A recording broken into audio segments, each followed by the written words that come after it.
Welcome back, students, for your class 2. So, let us continue with our power system protection module 1. So, from this slide, as you can see, we have to learn different types of faults. You are familiar with this fault, symmetrical and asymmetrical. Broadly, it is classified in symmetrical and asymmetrical fault. Symmetrical fault means when all three phases of line of your supply, if all three phases are involved, such as all three phases are involved in a short circuit, then it is called as symmetrical faults. All three in the sense RYB, all three phases, if they are in short circuit with ground or without ground, it is considered as symmetrical fault. Next is your asymmetrical fault. In asymmetrical fault, either one line to ground, two line to ground, or line to line. Understood? If this is there, then it is called as asymmetrical faults. As you can see, single phase to ground is known as LG fault, two phase to ground, 2L to G fault, phase to phase means line to line fault. Okay, you will understand in a next photo here. Okay, see, if as you can see, if all three phases are involved in a fault, it is called as symmetrical fault. Okay, then second one you can see line to line, right? Then line to ground, then you have two lines to ground. So all these are asymmetrical faults. Second, third, fourth are asymmetrical faults. Fine. Then the effects of faults. So the most dangerous type of fault is short circuit. Okay, short circuit is the most dangerous fault. So what happens if it is uncleared, if it is left as it is? What happens?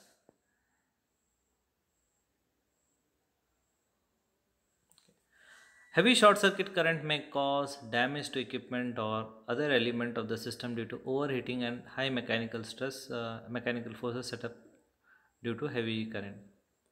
So, heavy current is directly linked with short circuit.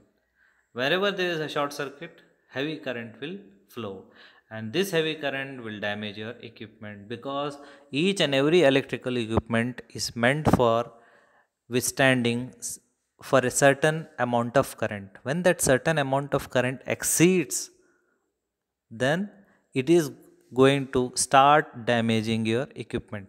It may be cable, it may be conductor, it may be winding, it may be insulation. Okay, each and every equipment, each and every part of the equipment comes in danger because of this heavy current, and this heavy current starts flowing only when there is a short circuit fault. Understood? Then we have arcs. Arcs associated with short circuits may cause fire hazards. See, arcs means a flash of fire. Flash of fire, spark, like a spark. So this also appears when there is a short circuit. So this will destroy your element, your equipment. Okay, and there is a possibility that because of this arc, because of this short circuit, the fire spreading to the other parts of the system if the fault is not isolated quickly. If quickly the short, if quickly the fault is not determined, then this will damage your, this will continue to damage your equipment. Understood? Quickly it is to be rectified. Then we have, there may be reduction in supply voltage of healthy feeders resulting in loss of industrial loads. So when if there is a short circuit in one of the load, then this will also have an impact on the power system feeders. Power system feeders. Okay, I mean to say big loads, big loads.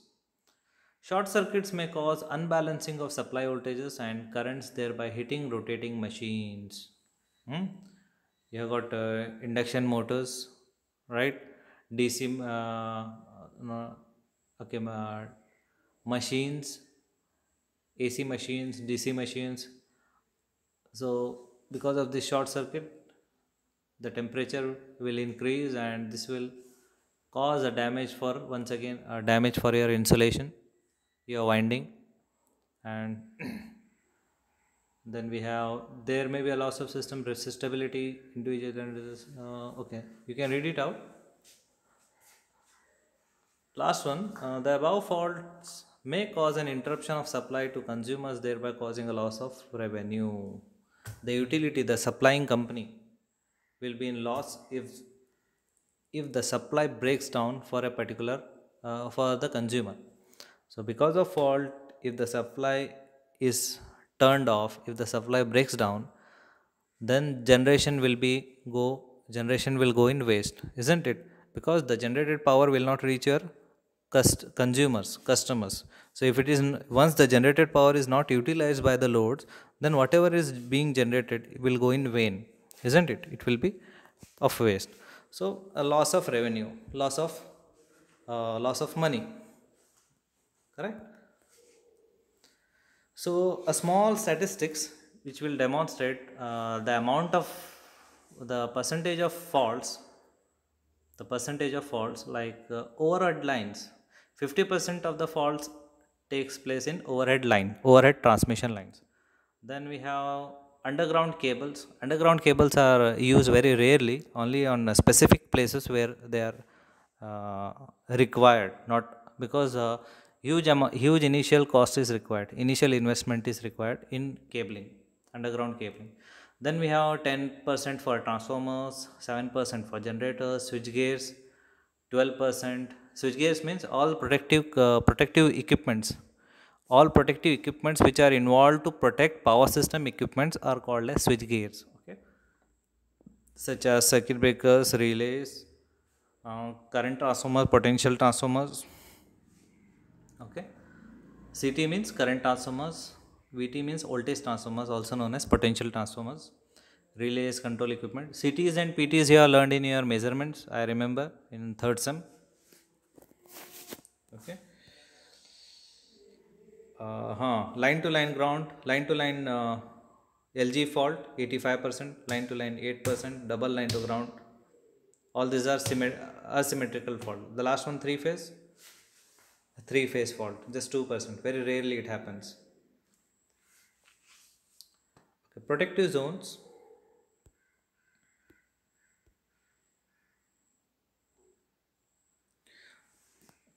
Just see this diagram clearly.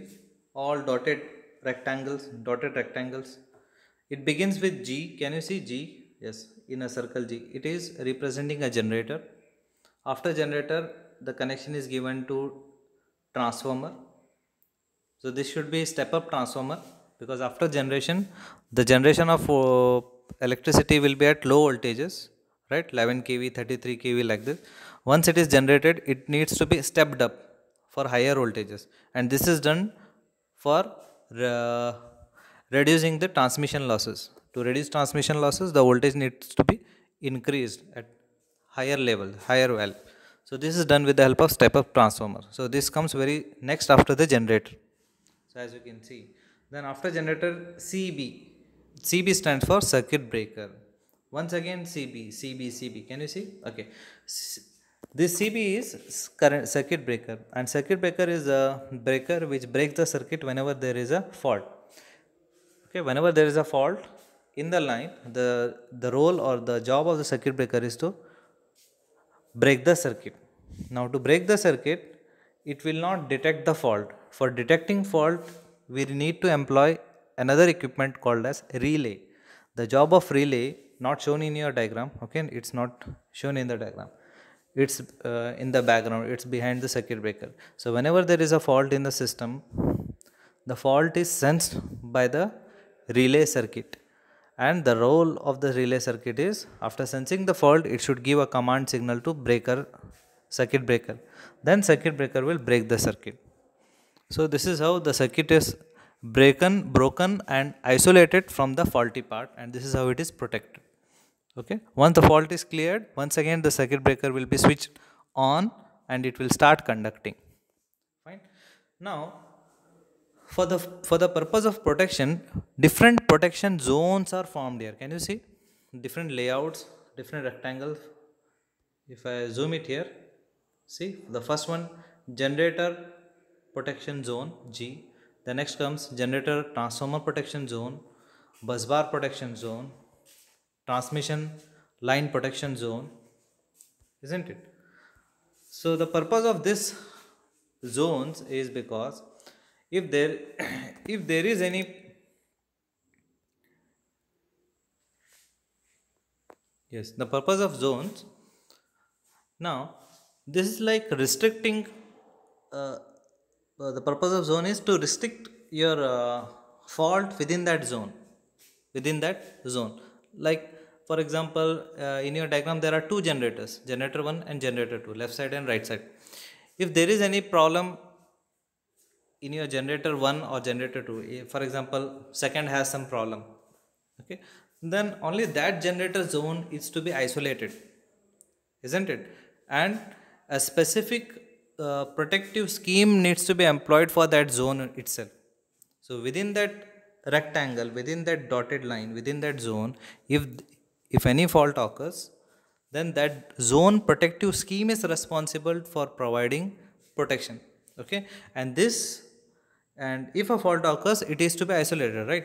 So once it is isolated, it should not affect your other part of your system. The remaining part should keep on supplying the supply from the other generator, because as you can see, it is interlinked with this bus bar. The purpose of this bus bars and this interlinking is because the supply keeps on reaching your consumers from generator. If one generator fails, the other generator keeps on supplying like this. Understood? And by the time your fault can be rectified. Understood? And if for example a protection fails to protect one particular zone, for example generator, then the next protection scheme comes is generator transformer. Can you see?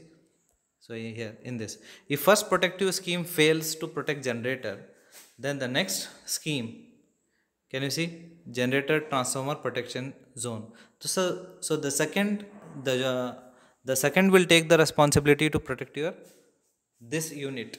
Understood? So for this is why the overlapping is done.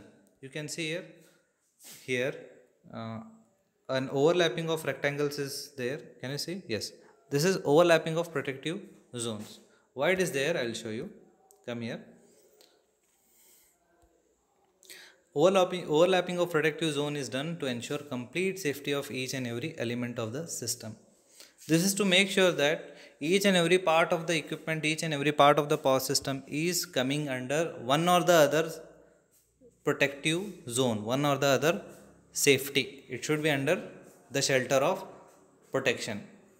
Okay, and if at all, if any zone is if at all, if any part of or any small element also, if it is left unprotected, then that is called as dead spot. That is called as dead spot. Okay, the zones are overlapped and hence there is no chance of existence of dead spots in the system. So they make sure that there are no dead spots. There are no dead spots, and this is only possible when there is overlapping of protection. Okay, so this is one of the important topic. Okay, so in your syllabus the first question comes with this protective zones. Neatly you have to draw this diagram and explain about the purpose of protective zones, why the zones are provided. Okay, then explain about overlapping, dead zone, dead spots. Okay, so from next slide we will start in next class. Till then, bye. Okay, thank you.